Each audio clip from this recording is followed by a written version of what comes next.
कुशीनगर स्थित jubilee hall में United कोल workers union की महत्वपूर्ण बैठक आयोजित की गई।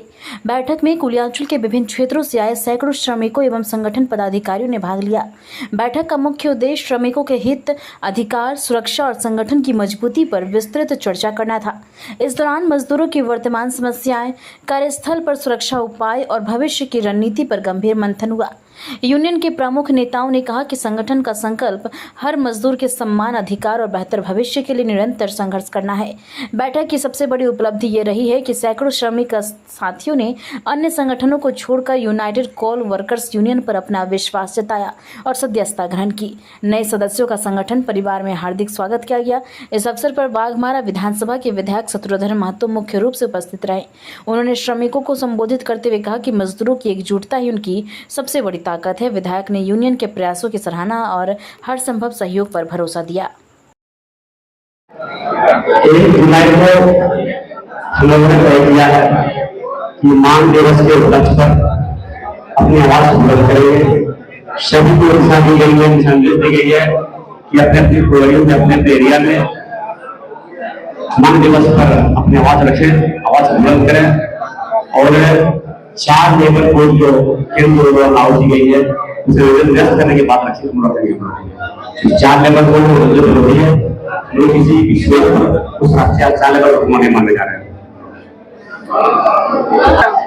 कार्य प्रभावित के इस बात में अपनी आवाज पे काम करेंगे, निश्चित रूप से बात रखने काम करेंगे क्योंकि मांग दिवस के लक्ष्य इस बात पर हम लोग करेंगे और सभी लोगों को ये दिशा दी गई, निर्देश दी गई है कि सभी एरिया, सभी बड़े इस बात को अपन बात करने काम करें।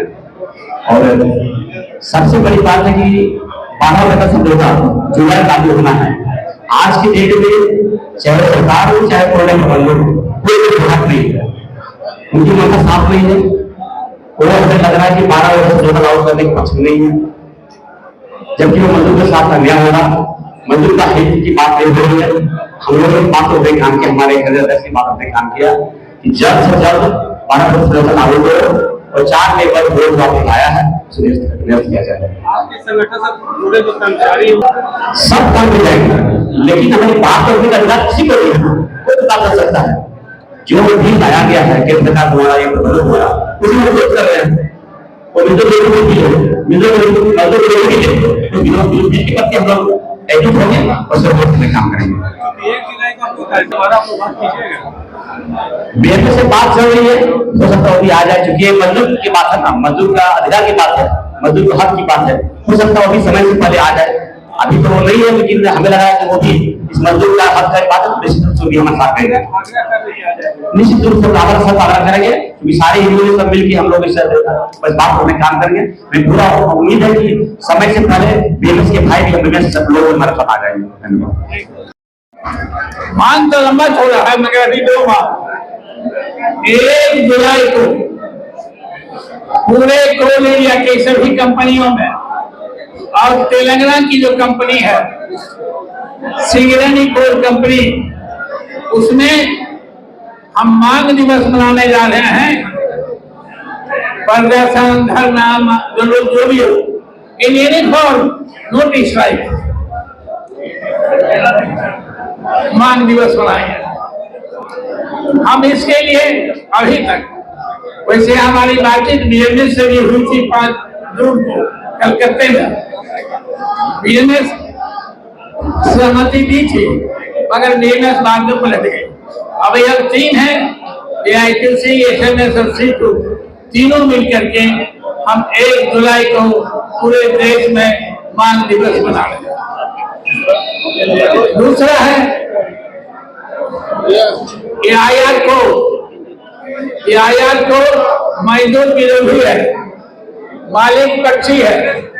भारत सरकार दबाव डाल रही है कोल इंडिया पर AIR को लागू कर। 5 जून को जो बैठक हुई थी हम लोगों ने इसका विरोध किया है। हमारा कहना है कि कोल इंडिया AIR कोड के अंतर्गत कोल इंडिया नहीं आता, तो हमारी समझ है कानून के, जो मैं जहां तक कानून को मैं जानता हूं उसकी समझ हमारी है। AIR कोड के अंदर ये कोल इंडिया नहीं है, इसीलिए हमने कहा कोल इंडिया को तुमको क्या दिक्कत है, जैसे चलता था वैसे चलेगा। अगर कोल इंडिया लागू करेगा, इसका मतलब है कि कोल इंडिया के स्तर पर जितनी भी कमेटी बनेगी मजदूर विहीन रहेगी, मजदूर का प्रतिनिधि रहेगा ही नहीं यदि यही कोड लागू होगा तो। ये इससे भयंकर स्थिति पैदा होगी, पूरा असंतोष होगा, अनरेस्ट होगा और कोल इंडिया पर इसका प्रभाव पड़ेगा, विस्तृत प्रभाव पड़ेगा। आपसे कहा कि जेडीसीसीआई के गठन में लेबर कोड बाधा नहीं है, कोड बाधा नहीं है, क्योंकि मैंने आपसे पहले ही कहा कि आईआर कोड के अंतर्गत कोल इंडिया नहीं आता। उस बात को, लेकिन उसके बाद में अगर सरकार नहीं माने या कोल इंडिया नहीं माने तब गठन नहीं, तो कमेटी बनेगी नहीं। बनेगी नहीं। अब यदि इसी फॉर्म में जैसा वो चाहते हैं 20%, तो मैंने कहा कि 20% किसी संगठन को नहीं आने वाला है। आगे उसके लिए मजदूरों का जो भी हित का सवाल है, जैसे वेतन समझौता है, बोनस है, इस पर तो जेडीसीसीआई की बातें होगी, ये सारा तो एक तरह से हटेगा। अगर कोल इंडिया को बुद्धि भ्रष्ट हो गई है तो काम करेगी। जेडीसीसीआई अरे भाई अभी बोनस का भी समझौता होना है, और अगर कमेटी जो भी कमेटी है उसको मीटिंग नहीं बुलाएंगे, समझौता नहीं करेंगे, एक तरफा करेंगे, तब तो अनरेस्ट होना है, असंतोष होना है, वो संतोष होना है।